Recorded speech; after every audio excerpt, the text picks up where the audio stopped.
kami dari kelompok 2. It's a trap!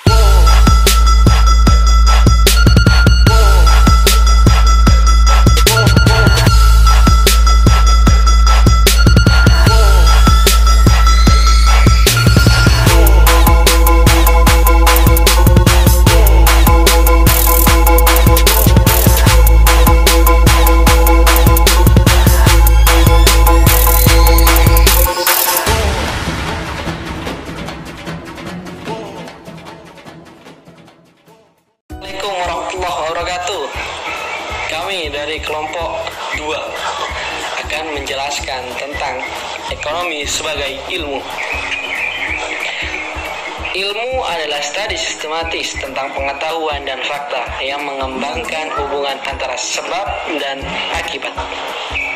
Ilmu bukan hanya sekedar kumpulan fakta.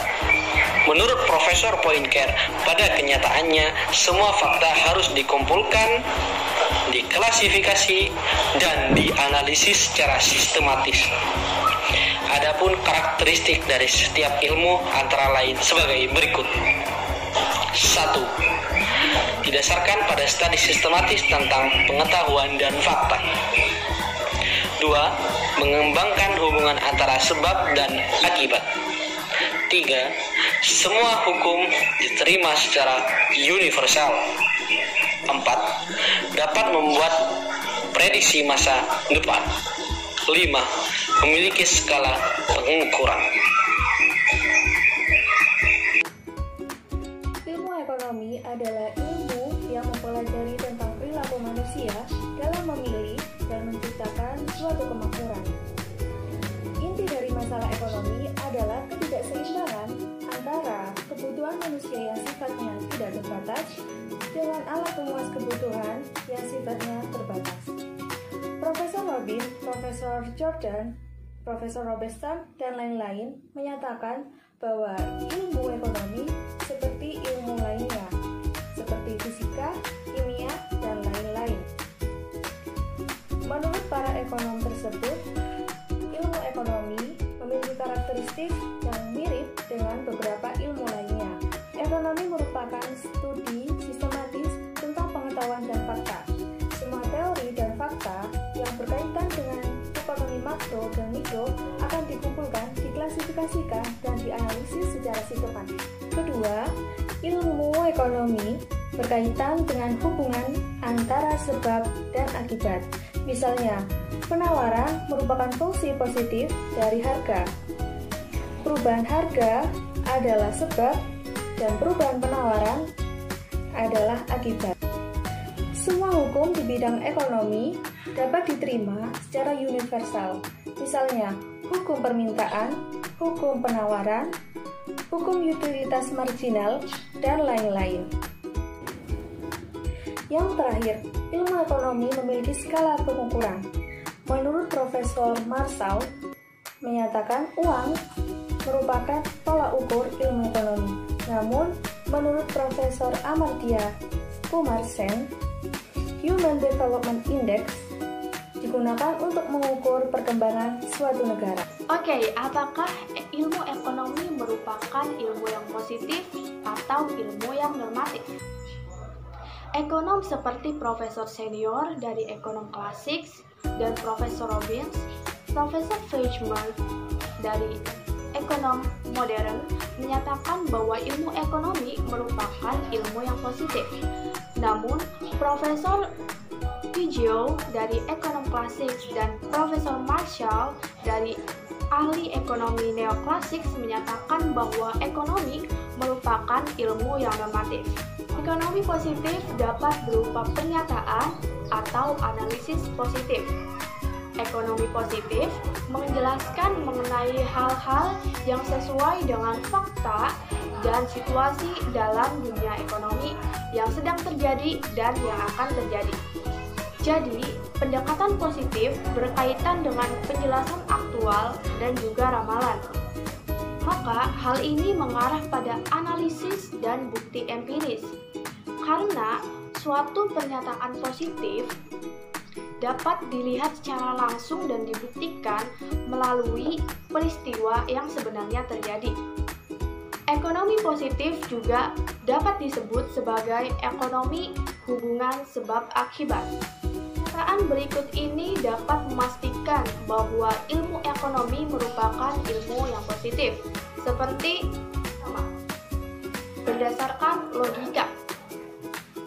Ide-ide ilmu ekonomi didasarkan pada klasifikasi logika absolut dan terlebih lagi mengembangkan hubungan antara sebab dan juga akibat.